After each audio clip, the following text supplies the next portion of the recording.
Assalamualaikum warahmatullahi wabarakatuh.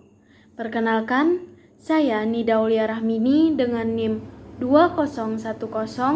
20101272200023 dari kelas A01 Program Studi Pendidikan Khusus. Saya akan menjelaskan tentang negara. Adapun materi yang akan saya bahas yaitu yang pertama pengertian negara, yang kedua tujuan dan fungsi negara, yang ketiga unsur-unsur negara, dan yang keempat bentuk-bentuk negara. Apa itu negara?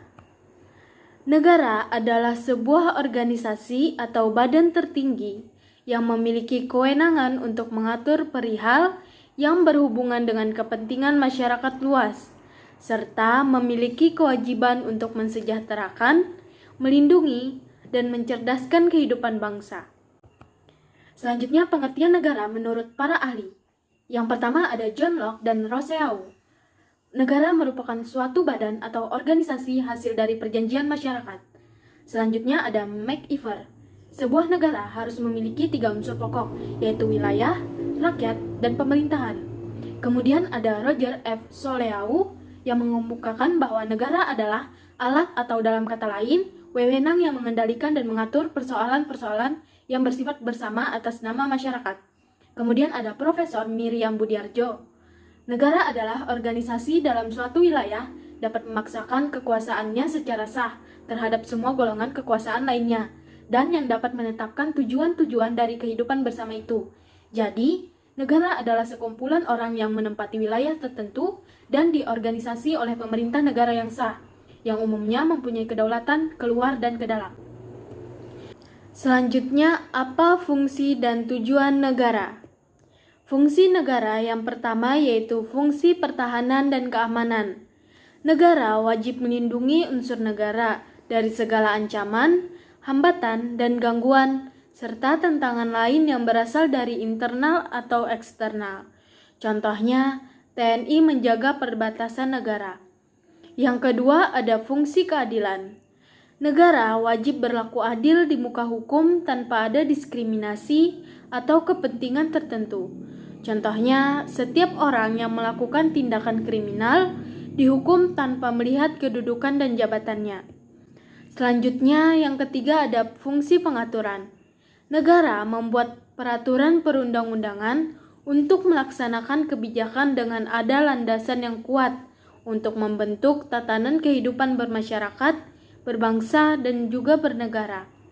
Selanjutnya, yang keempat yaitu fungsi kesejahteraan dan kemakmuran. Negara bisa mengeksplorasi sumber daya alam yang dimiliki untuk meningkatkan kehidupan masyarakat agar lebih makmur dan sejahtera. Selanjutnya, tujuan negara. Berdasarkan banyak teori yang ada, secara umum ada 5 tujuan negara yang paling utama. Di antaranya yaitu sebagai berikut. 1. Menciptakan keadaan agar rakyat bisa mencapai keinginan-keinginannya secara maksimal. 2. Memajukan kesusilaan manusia sebagai individu dan sebagai makhluk sosial. 3. Mencapai penghidupan dan kehidupan yang aman dan tentram dengan taat kepada Tuhan, pemimpin negara dalam menjalankan kekuasaannya berdasarkan kekuasaan Tuhan. Yang keempat, berusaha menyelenggarakan ketertiban, keamanan, dan ketentraman agar tercapai tujuan negara yang tertinggi, yaitu kemakmuran bersama. Dan yang kelima, memelihara dan menjamin terlaksananya hak-hak asasi manusia. Kemudian, kekuasaan penguasa dibatasi oleh hak-hak asasi manusia tersebut. Apa saja unsur-unsur negara?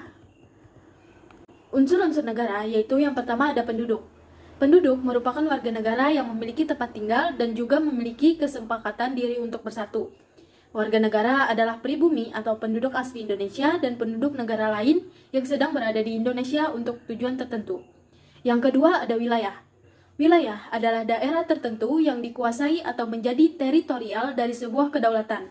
Wilayah adalah salah satu unsur pembentuk negara yang paling utama. Wilayah terdiri dari darat, udara, dan juga laut. Kemudian ada pemerintah. Pemerintah merupakan unsur yang memegang kekuasaan untuk menjalankan roda pemerintahan. Selanjutnya ada kedaulatan.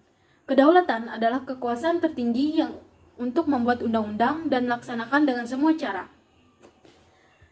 Di samping keempat unsur pokok konstitutif tersebut, ada unsur tambahan, disebut unsur deklaratif, yaitu berupa pengakuan dari negara lain. Selanjutnya, apa saja bentuk-bentuk negara? Berikut adalah bentuk negara yang ada di dunia. Yang pertama ada negara kesatuan, kemudian negara serikat, perserikatan negara atau konfederasi. Selanjutnya ada uni dibagi menjadi dua, yaitu uni real dan uni personil. Kemudian dominion, koloni, protektorat, mandat, dan trust. Baik, sekian penjelasan dari saya. Semoga bermanfaat dan dapat dipahami. Wabillahi taufiq wal hidayah. Assalamualaikum warahmatullahi wabarakatuh.